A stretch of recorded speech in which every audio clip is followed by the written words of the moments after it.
do this and not this, calm your mind for a better self-worth. You might have noticed that this is the 5th video that I'm making for self-worth strategies. This is not because there's many ways to roam or many ways to do it to get the same result. It's more that what can make it difficult for us to change our low self-worth can be different. Where it for one can be their unhelpful behaviors or how they treat themselves. It can for others be their anxiety levels or the environment that they're in. What makes working on self-worth difficult is different, just like people are different. Today's video is about another big cause of problems with self-worth. This cause is stress. When we're stressed out, it impacts how we perceive things, the decisions we make, and our ability to control our impulses. When we're stressed out, we feel things a little bit more black and white. We can get more emotionally unstable, we can have difficulties gathering our thoughts, get a clear overview, and this can impact our reactions to things. Often I see that the behaviors that we have when we're stressed out are not the behaviors that we would have if we were not so stressed. And the way that we end up acting is not the way that we wish that we would have when we look back on it after the fact. When we're stressed out, we often feel that we lose touch with ourselves and often lose control over our behaviors. Other than this leading to even more stress because our choices or behaviors might cause problems, it will also lead to us having thoughts or regret after or feelings of shame. All people have a code or sense of ethics of how they would like to behave overall. If we end up doing things or making choices that don't match our values and such, then we'll start having problems with how we view ourselves. As such, it can have great impact on our self-worth. If we feel like we often end up behaving in a way that we're not very proud of, or a way that doesn't match our values or how we want to act, we will be likely to be critical of ourselves or shameful.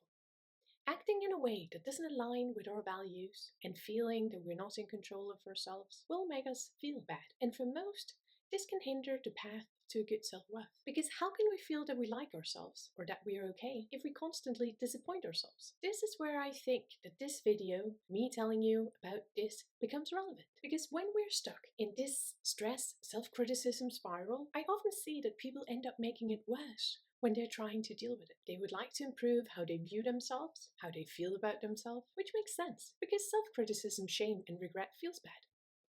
What I see is that they try to deal with these negative thoughts and feelings by trying to talk to themselves. They try to say to themselves that they are wrong for thinking this, that they should not be so perfectionistic, or they say to themselves that they should not be so sensitive.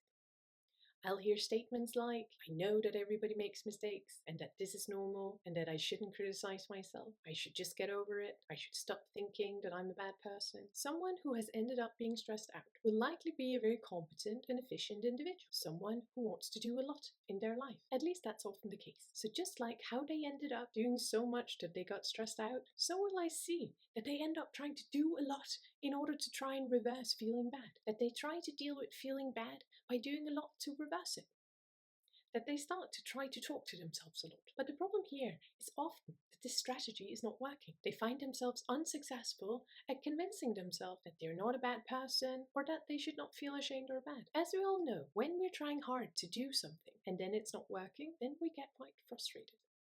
The reason for it not working is quite simple. It's not because they're not smart enough or not hardworking enough. It's because of what they're working with. When we're stressed out, it's more difficult to get an overview of things. We tend to act more in a rush and make less thought-through decisions. It's not because we want to do so, but the state of stress will affect this process. It will affect our overview, our priorities, our decision-making skills, and our impulsivity.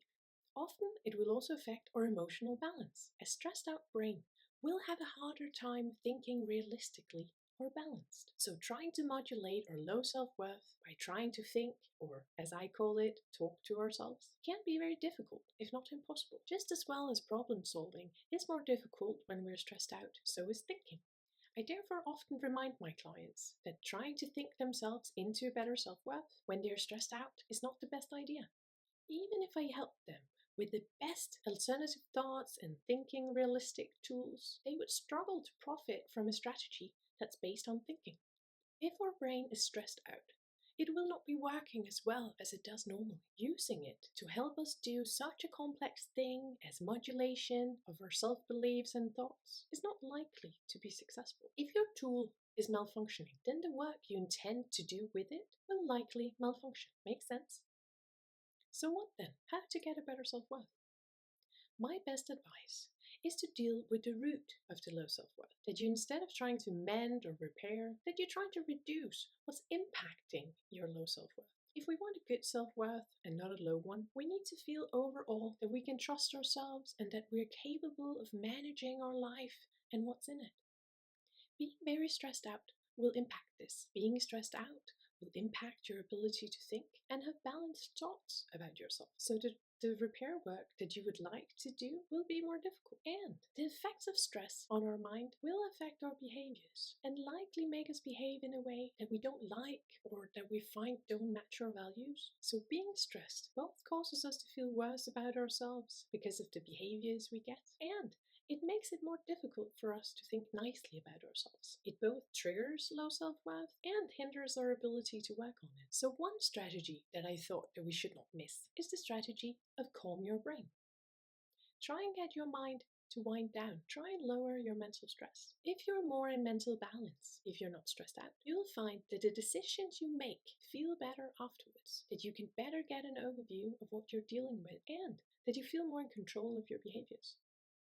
This will limit the causes of self-criticism in the first place and limit the chances of regret and shame. Because when you're not stressed out, you feel more in control and are more able to behave according to your values. And a brain that's not stressed out is a lot better to work with when you want to have more positive thoughts about yourself.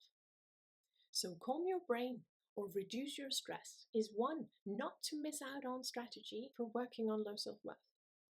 I could finish the video here, but I just want to add on one thing here in the end, because I find that most will ask me this or think about it when I mention the strategy of calm your brain. I'll often get the critical question of whether doing what it takes to lower your stress is going to impact self-worth negatively. Being busy or very perfectionistic are often the causes of people overworking themselves and becoming stressed out. So lowering these behaviors can be helpful in reducing stress. The question that I get is that if they work on being less perfectionistic or less busy, won't that make them less successful and miss out on what makes them like themselves in the first place? I'll then tell them what I'm about to tell you now. Being very busy or perfectionistic might lead you to a lot of successes or achievements that can give you good self-esteem. But self-esteem is not equal to self-worth. I'm able to do cool things is not the same as I like myself. I'm a successful person is not the same as I am good enough. Where self-esteem is task-dependent, self-worth is the underlying belief about yourself and your value in this world. Self-worth means that you like yourself, irrespective of your achievements. So no, doing less in order to reduce stress will not negatively impact your self-worth. But reaching a good self-worth will be difficult if you are stressed out. What are your thoughts? Does it make sense to work on lowering your stress levels as a key to improving your self-worth? Let me know. I think this was all we had time for. What was your takeaway from today's video? As always, feel free to take away the information you can use, if any, and leave the rest. Hopefully you found that today's topic made sense and I did not waste your time. Please like or subscribe so my channel can grow. Take care and see you for the next one.